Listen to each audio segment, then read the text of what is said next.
Hello good evening class. आज का जो हमारा टॉपिक रहेगा, आज हम डिस्कस करेंगे कि आप अगर एसएससी के थ्रू अगर जेई की पोस्ट पर सेलेक्ट होते हैं तो आपको कितनी सैलरी मिलेगी, how much salary you get. Okay, आज मैं सैलरी का डिस्कस करूंगा और सैलरी में क्या क्या चीज़ होती है, डीए क्या होता है, एचआरए क्या होता है, मैं सबकी बात करूंगा। ठीक, तो आप सभी को एक आइडिया लग पाएगा कि जब आप जेई बनोगे ना, एक्स क्लास में हो, वाई क्लास में हो, जेड क्लास, किस सिटी में हो, उसके अकॉर्डिंग आपको कितनी सैलरी मिलती है। तो आज मैं विद प्रूफ आपको दिखाने वाला हूँ। ठीक है, आप मुझे जानते ही हैं, सौरभ सर। ठीक है, MES जेई। तो आज मैं सबके बारे में डिस्कस करूँगा कि CPWD, MES, BRO, CWC किस में आपको कितनी सैलरी मिलती है। तो अभी आप वीडियो को अच्छे से देखें, मैक्सिमम 5 to 10 मिनट का वीडियो होगा। आपको देखने के बाद में एक आइडिया लगेगा कि हम लोगों को जब आप जेई बनोगे तो कितनी सैलरी मिलने वाली है, क्योंकि ये बहुत इंपॉर्टेंट चीज़ है।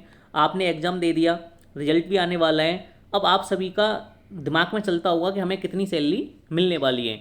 तो अब मैं उसी को डिस्कस करता हूँ बहुत अच्छे तरीके से कि कितनी सैलरी आपको मिलेगी और किस तरीके से आपकी सैलरी में इंक्रीमेंट होगा। ठीक है, तो मैं आपको बताता हूँ। अब आप सभी ध्यान से देखिएगा कि किस तरीके से आपको सैलरी मिलने वाली है। मैं आपको पूरा डिस्कस करके बताऊँगा क्या सैलरी होती है, कैसे कैसे उसमें क्या क्या चीज़ आती हैं। देखिए भाई, ये मैंने यहाँ पूरा लिखा हुआ है कि अगर आप जेई बनते हैं, या तो आप CPWD डिपार्टमेंट में बने, आइदर MES में बने, BRO और CWC, किसी भी डिपार्टमेंट में आप जेई बनते हैं, तो हमारे पास में 3 सिटी होती हैं, एक एक्स क्लास, एक वाई क्लास, एक जेड क्लास। ठीक है, एक्स क्लास में महानगर आ जाते हैं, जैसे दिल्ली है, मुंबई है, आपका ये सब हैदराबाद है, ये सब किस में आते हैं, एक्स क्लास सिटी में आ जाते हैं, कोलकाता है।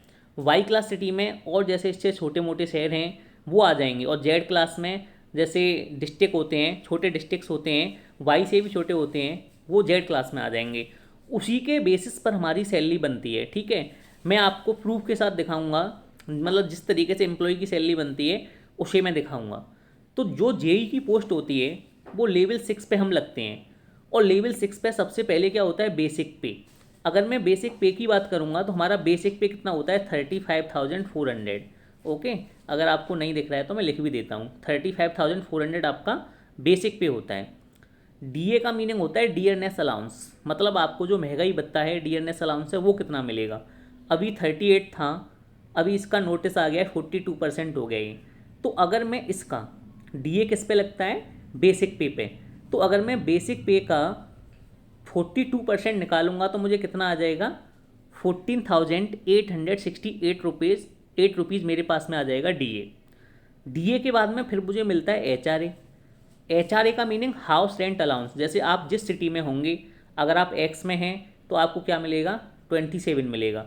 अगर आप वाई में हैं तो आपको कितना मिलेगा, 18% मिलेगा, किसका, बेसिक पे का मिलता है। ठीक है, अगर आप जेड सिटी में हैं तो आपको कितना मिलेगा, 9% मिलेगा। बात समझ में आई ना, जेड में 9% मिलता है एचआरए, किसका, बेसिक पे का। वाई में कितना मिलता है, 18%, और एक्स में कितना मिलता है, 27%। ठीक है, अब एचआरए आपको मिला 27%, किसका, बेसिक पे का। तो अगर मैं इसका 27% निकालूंगा तो 27% इसका क्या होगा, 27% इसका होने वाला है 9,558 रुपीज़। ठीक है, ये इसका होगा 27%, 9,558 रुपीज़। उसके बाद में हम लोगों को मिलता है टीए। टीए मेरे पास में क्या होता है, टीए का मीनिंग होता है ट्रैवलिंग अलाउंस या ट्रांसपोर्ट अलाउंस, टीपीटी भी बोलते हैं, टीए भी बोलते हैं। तो अगर आपकी एक्स क्लास सिटी है तो आपको कितना टीए मिलेगा, 3,600 रुपीज़ आपको टीए मिलेगा। ठीक है, अगर आपकी वाई क्लास या जेड क्लास सिटी है तो आपको टीए कितना मिलेगा, 1,800 मिलेगा, वो मैं अभी नेक्स्ट स्लाइड में दिखाने वाला हूँ। ठीक है भाई, उसके बाद में आपका जो डीए ऑन टीए, मतलब हमें जो डीएनएस अलाउंस होता है वो टीए पर भी मिलता है, मतलब जो ट्रैवलिंग अलाउंस था ना, इस पर भी मुझे डीए मिलेगा, कितना, 42%, जितना चलता है ये बढ़ता रहता है। ठीक है, ये गवर्नमेंट एक साल में 2 बार इसको इंक्रीमेंट करती है, कभी 3%, कभी 4%, एक बार में 3% से 4% इंक्रीमेंट करती है। ठीक है, अभी 4% हुआ है, फिर जुलाई से लेकर दिसंबर के बीच में 4% होगा, 5% होगा, इस तरीके से इंक्रीमेंट चलता रहता है। उसके बाद में ये मेरा कितना हुआ, 1512। ओके, अगर मैं इसका निकालूंगा 3600 पे तो कितना आ जाएगा, 1512 आ जाएगा। ठीक है, मैंने क्या किया, इनको टोटल यहाँ से लेके यहाँ तक ऐड किया, तो ऐड करने पे मेरा आया 64,938 रुपीज़। अगर आप एक्स क्लास सिटी के अंदर जेई हैं और किसी भी डिपार्टमेंट में है, CPWD, MES, BRO, CWC, तो आपको जो सैलरी, टोटल सैलरी होगा वो कितना होगा, अच्छे से देखो टोटल सैलरी कितना होगा आपका, ये होने वाला है 64,938 rupees. This is the total salary.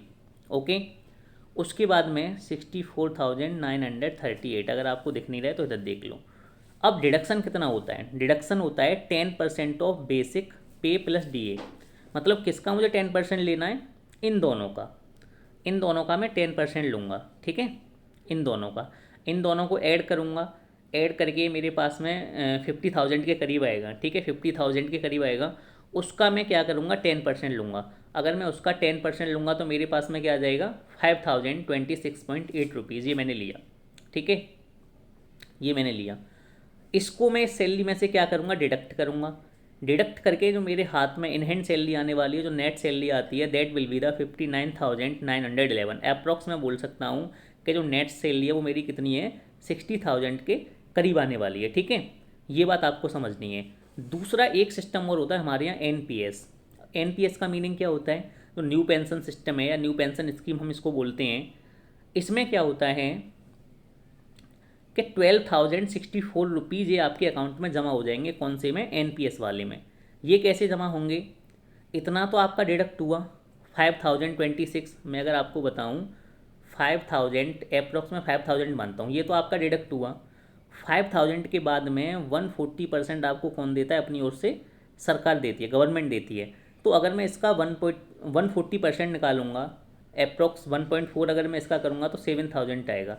तो इसका मीनिंग ये हुआ कि 1 मंथ में आपको 60,000 तो सैलरी मिल रही है, प्लस आपका 12,000 किस में जमा हो रहा है, जो NPS अकाउंट है उसमें जमा हो रहा है।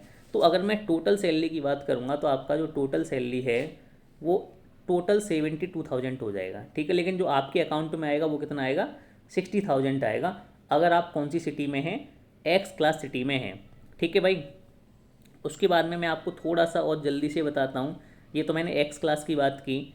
अगर मेरे पास में जो सिटी है अगर वो वाई क्लास हो तो फिर मैं क्या करूँगा, तो मैं वाई क्लास सिटी की बात करता हूँ।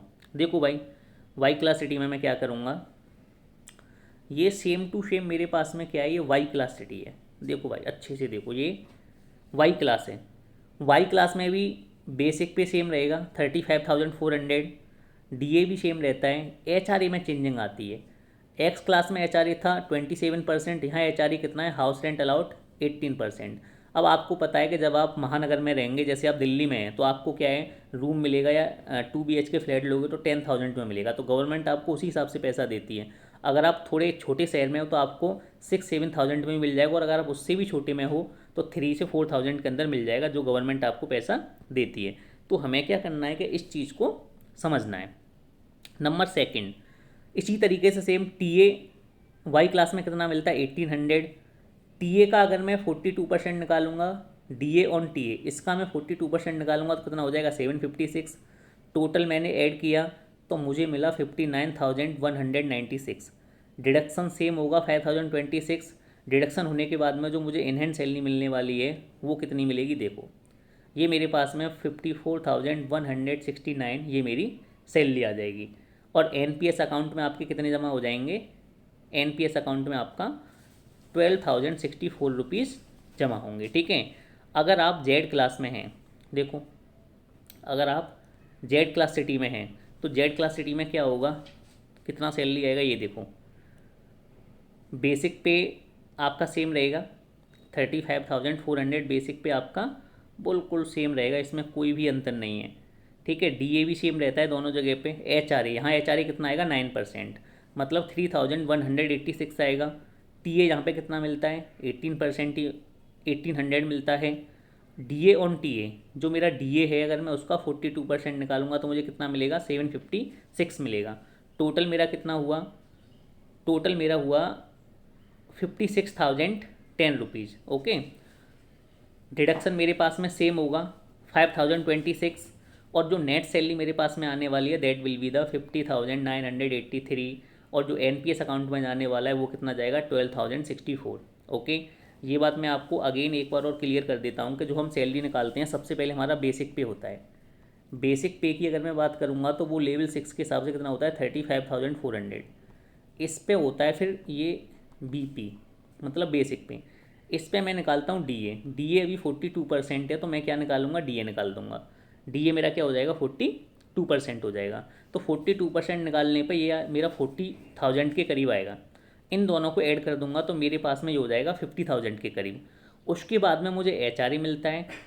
अगर आप एक्स सिटी में हो, अगर आप XYZ 3 सिटी होती हैं, एक्स में होता है 27%, वाई में होता है 18% और जेड में होता है 9%। जैसे ही मेरा डी ए 50 को क्रॉस करेगा, अभी मेरा डी ए 42% है, जिस दिन डी ए मेरा 50% को क्रॉस कर जाएगा तो ये जो एच आर है ना, ये भी चेंज हो जाएगा। ये 27 से 30 हो जाएगा, 18 से क्या हो जाएगा, ये 20 हो जाएगा, और 9 से क्या हो जाएगा, 10 हो जाएगा। 10, 20, 30 हो जाएगा। ठीक है, ये कुछ रूल होते हैं, वो अकॉर्डिंग टू आप जान जाओगे जब आपको सैलरी मिलना स्टार्ट होगा। You will be the JE, then you know all the things. ये होता है सैलरी का प्रोसेस। जैसे मैं बोल रहा था बेसिक पे क्या होता है, थोड़ा उसकी भी आपको मैं बात बताता हूँ। ये मेरे पास में एक स्लैब होता है, ठीक है। इस तरीके से मेरे पास में ये स्लैब होता है बेसिक पे का। हम इस जगह पे हैं 4200 ग्रेड पे। इसमें देखो बेसिक पे में कितना है, 35,400 है, ठीक है। अब क्या होता है कि जैसे सेकंड वाले में क्या दिख रहा है आपको, 36,500। जब आप